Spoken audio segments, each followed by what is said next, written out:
prathama sambhabhuva vishwasya karta bhuvanasya gopta Sabrahma vidyam sarva vidya pratishtham atharvaya jyeshta putraya praha Om Brahma Devanam Prathama Sambhabhuva Vishwasya Karta Bhuvanasya Gopta Sabrahma Vidyam Sarva Vidya Pratishtham Atharvaya Jyeshtha Putraya Praha. As tradition, every Upanishadic text starts with Om. And the reason it starts with Om is the Guru is catering to the highest caliber of student. They follow the hierarchy of the topmost student is catered and the dumbest is catered last. They don't want to delay the realization of the student who is highly evolved. So the story would be that the moment the master chanted the mantra Om, one or two would have got up and got out. They would have realized. So it's a waste of time. You got that. That's the whole objective. That particular push of prop is enough for the student to realize. So the Upanishad says, the mantra, first mantra says, Brahma, the creator of the universe, the protector of the world, was first of the gods. To his eldest son Atharvan, he imparted the knowledge of Brahman, which is the foundation of all knowledge. Sarva Vidya Pratishtham. Brahma Vidya. Brahma Vidya is Sarva Vidya Pratishtham. Of all knowledges you have, it is the Pratishtham. It is the foundation of all knowledge. What is the foundation? Brahma Vidya. And he imparted that knowledge of Brahman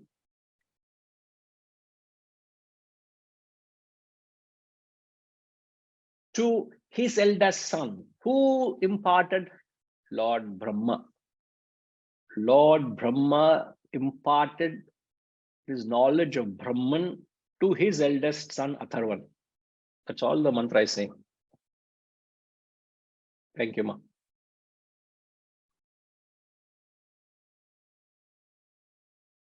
Now, what do you notice here is the father giving knowledge to his son.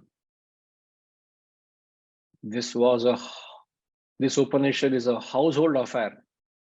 We are making it a public affair. Something which happened in every home those days. Today we have to announce to the world, and I'm teaching Upanishad, please come. Even then nobody comes. But those days it was a household affair. The father was the guru and he gave it to his son. So Brahma is the masculine gender. That's how you differentiate. Brahma, the masculine gender, is one of the lords of Trinity. Brahma, Vishnu, Maheshwara. Brahman is a neutral gender. And Brahman is the consciousness. Brahman is what Islam calls as Allah. Christianity calls as Father in heaven. So Brahman or Allah or Father in heaven is all one and the same, the reality, the transcendental reality. So they say Christ is a messenger of God. Christ is not God. Christ is a messenger of Allah, of the Father in heaven. Muhammad is the messenger of Allah. There's this very clear differentiation.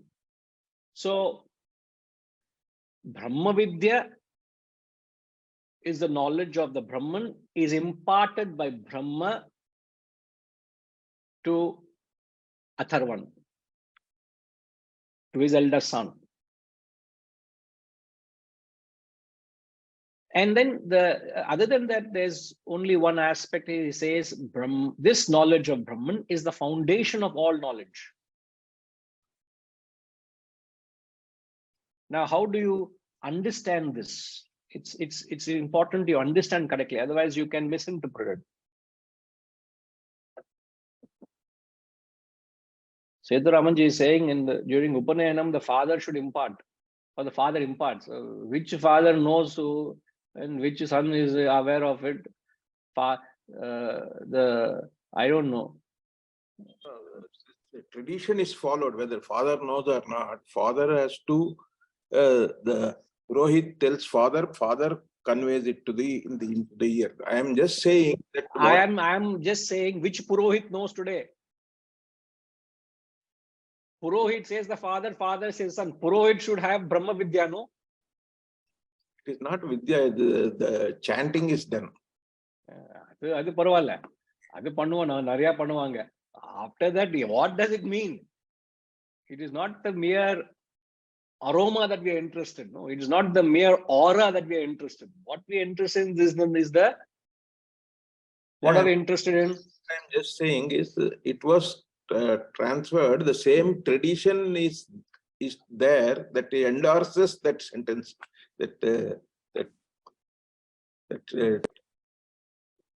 No, I am not differing. I am not disagreeing with you, sir. I agree with you. The tradition is there, but my point is only the shell is there. The kernel is missing. Very true. The exterior we are still maintaining, but the interior contents of it nobody understands. That we are tradition we are following, mechanically doing it. Nobody, neither the son questions nor the father questions the Purohit. What is it that I am doing? I want to live by it. I want to abide by it. I want to transform myself. Nobody is exploring that. So it's just a cosmetic, mere mechanical ritual. So that's what we learned, isn't it, in the concluding mantras of the Kaivalya Upanishad. What is it we learned? Remember?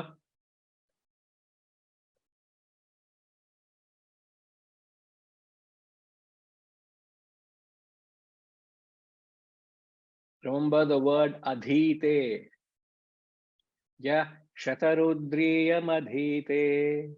Remember that? He says, adhite, he who absorbs the shatarudriya. The accent is not knowing, but absorbing. Upanishads themselves say it. The Vedas are laying accent on understanding the wisdom, not being acquainted of these verses, not merely muttering the verses. So in fact, those institutions, the Vedic Bhavan, the Ved Bhavan, or the institutions which are teaching this Vedic chanting, this Vedic knowledge, should go into the essence and teach this knowledge to those young minds.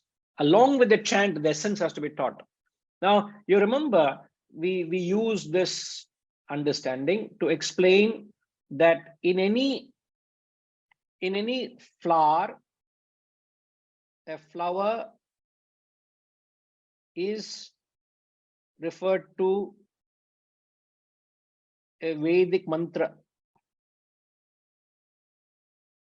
Now, in any flower, there are three things. One is the literary beauty. The second is the fragrance. The essence is the honey.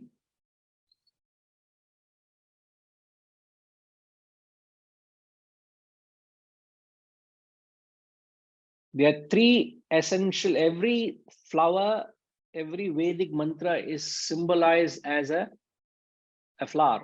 A set of these verses are known as a bouquet of flowers. So every flower has three levels. So when the people do the Vedic chanting, they are only going into the literary beauty. The literary beauty is when you chant the mantras, there is a certain reverberance. It has a certain intonational effect. It has a certain impact of sound, the way these Vedic Pandits chant. It has a certain literary beauty. Now, you go beyond the beauty, you go into the verses, it gives you the practical injunctions.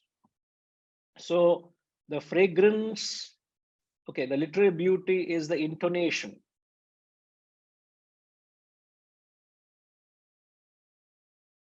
The fragrance is the practical injunctions. And the essence is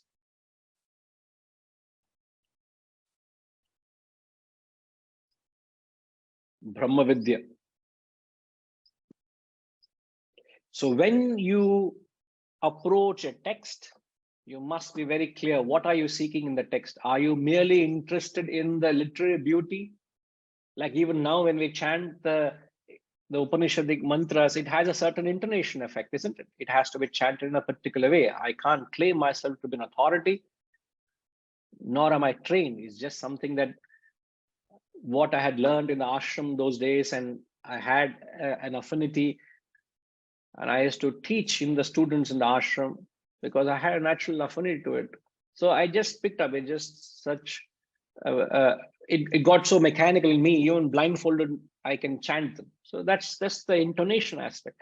But then the practical injunctions is you study that they have relevance. Now, Kashish, what are the practical injunctions I just told you now?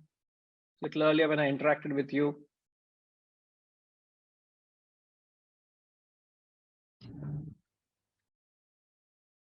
Guruji, the They are practical not injunctions. the practical injunction is the practical application of this philosophy. Remember when I connected with you asking who this Indra is, did we not say what Indra means? It is the mind. And then we Yes. explained how the mind is connected to your senses. These are the practical symbolic representation, what Brahaspati means, what Vayu means, what these mean. These are all practical tools that helps you to carry on with your life, carry on with your activities. To make your life better, you need these instructions. But I'm sure you're not interested in mere injunctions or script, these practical tips. You and I should be interested in the very essence, which is the Brahma Vidya. Brahma Vidya, and which is the very essence of the Vedas, the very quintessence. So don't be merely content with the fragrance. Okay. Yes, sir. Right. Thank you, Ma. So now, what does the word foundation of all knowledge mean? Now, all knowledges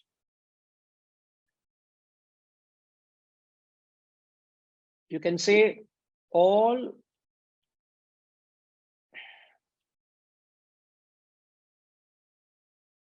are CC. You can say as conditioned consciousness, or all of them are conditioned knowledge. Now, all of the conditioned knowledge is supported by pure consciousness. So what the mantra is saying is, CC is supported by PC. So the conditioned consciousness or the conditioned knowledge is supported by the pure consciousness. All the knowledge and the pure consciousness is also known as the knowing principle. Because of the knowing principle, you have knowledge of.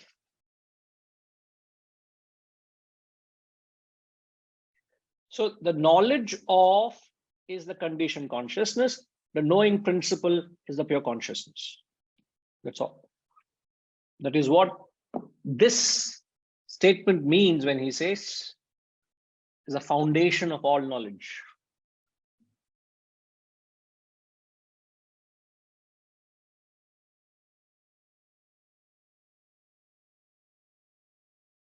Like when you have a knowledge of a particular subject,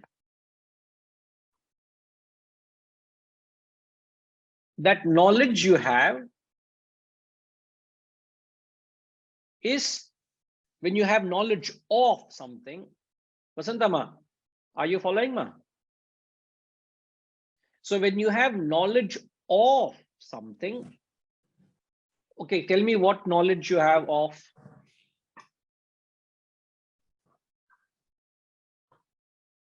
Knowledge of cooking for practical purposes. I'm coming for breakfast. Welcome, Guruji. So you have knowledge of cooking. After the class, you'll say, oh, I have knowledge of Mundaka Upanishad. You have knowledge of chemistry or biology or etc. Okay. Now this knowledge of something is known as conditioned knowledge. You can be having knowledge of something only when you are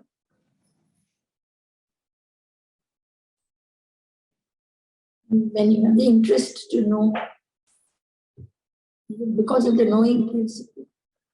okay. Ma, it's like when you entered the classroom, what did you bring with you?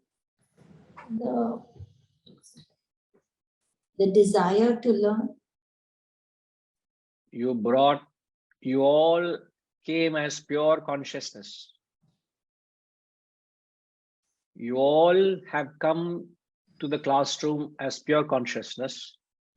And what I have done is I have thrown various thoughts and ideas at you.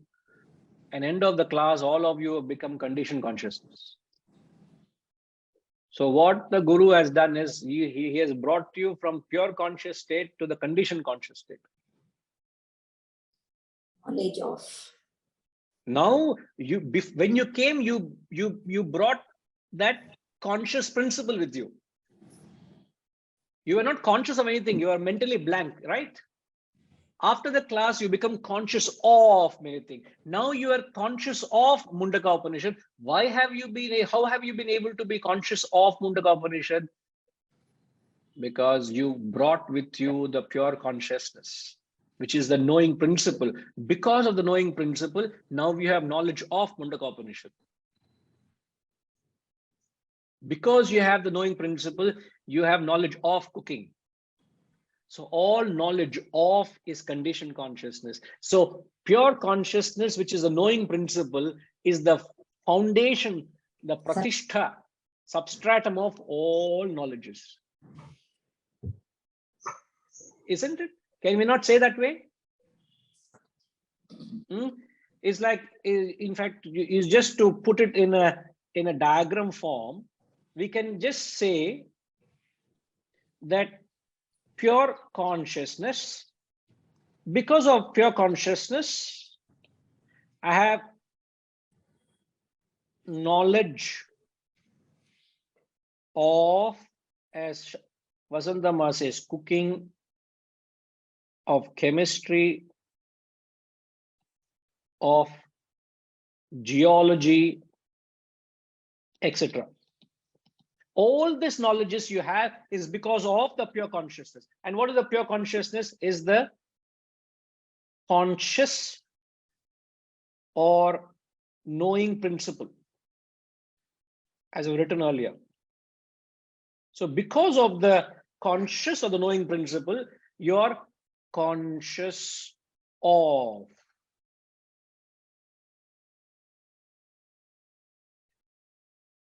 The conscious of is the CC. The pure consciousness is the conscious principle or the knowing principle. So you should not be interested in the conditioned consciousness. You should be interested in the pure consciousness. And how do you get to the pure consciousness? By not being interested in the conditioned consciousness. Now you're more interested in the world. You're more interested in the objects and thoughts. You go back to the subject. When you clear your mind of thoughts and desires, what state are you in? Shivaji, when your mind has no thoughts and desires, which state are you in? Bliss. Huh? Ananda, bliss. What Ananda is that? Is the state of that consciousness. Oh, already நீங்க அங்க போயிடுங்களா? He's already gone to that state of Ananda. Sir, relatively, when the thoughts and desires are not there, you are in the state of deep sleep. Yeah? Anandamaya kosha. Absolutely. Yes. Anandamaya kosha. So when the thoughts and desires are not there, you are going into the root of your Self. personality, which is the self, which is you become the conscious principle. Yes. Rather than getting caught up in the thoughts and ideas. The moment you have knowledge of means you're caught up in the conditioning elements. You're caught in the Don't web be caught itself. up. You're correct. Don't get caught up in the web of the conditioned knowledge. Get away from the knowing to the knowing principle. This is the style of the Shastras. He just puts it. Sarva Vidya Pratishtham. It is the self, it's the Brahman. Okay, sir. Vijayji? I think it's already been clarified, Guruji, because I was wondering, is pure consciousness it's an attitude or willing to learn or will to learn, or is it a process? It's a property by with which we accepting the learning. I think it's just clear. It's clarified. Huh? Right, sir. Right. Thank you. Yes, Hariji. Guruji, when we talk about conscious of or conditioned consciousness, then can we say that there is a specific relation between the subject and the object? And when it is pure consciousness, then the subject and the object become one and the same, the knower, the knowledge, and the knowing principle. That is absolute state. When Yeah, you that's the reach absolute. When we are from the talking about absolute point, there is no difference, yeah. But since we are talking of the conscious principle and the conditioned consciousness, it's relative standpoint, not absolute. Yeah, when we are talking about the conditioned consciousness, then there is always a relation between, unless there is a subject and an object. So I am conscious of something, that of something is the object. Obviously. So when you go back from the, we are saying don't be swayed by the object of thought, go to the source, which is the subject within. That's what we are saying. Okay. Okay. All right. Now let's chant the mantra 2 and read, and we'll come back and explain next week. But I want to go into the mantra.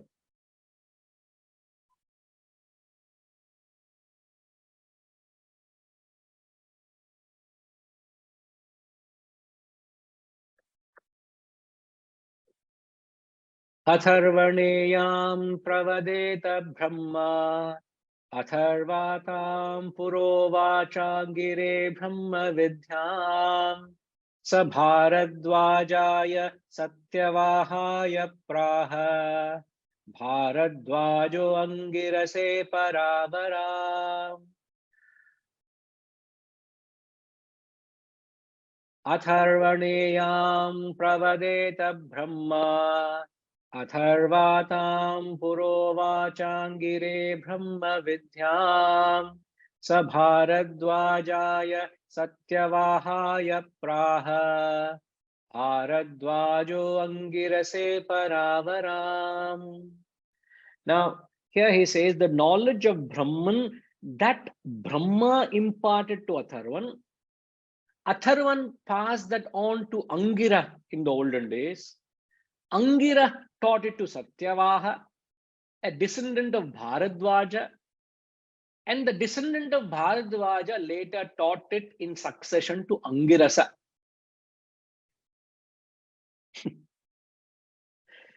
So it came from Brahma to Atharvan, Atharvan to Angira, Angira to Satyavaha, Satyavaha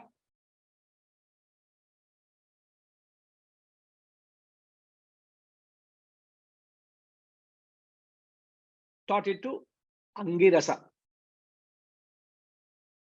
And the next mantra he says, Angirasa taught it to Shaunaka. And who is Shaunaka? Shaunako Havai Mahashala. Who is Shaunaka? He says Shaunaka is the famous householder. That's the cue.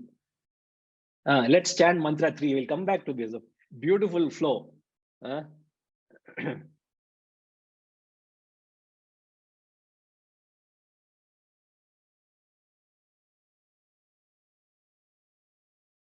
Shaunako Havai Mahashalo Angirasam Vidivadhupasanna Papracha Kasminnu Bhagavo Vijñate Sarvamidam Vijñatam Bhavatiti. So he says, Shaunaka, the famous householder, approached Angirasa with due orthodoxy and asked, O Reverend Sir, Kasmin, what, having known, does all this become known?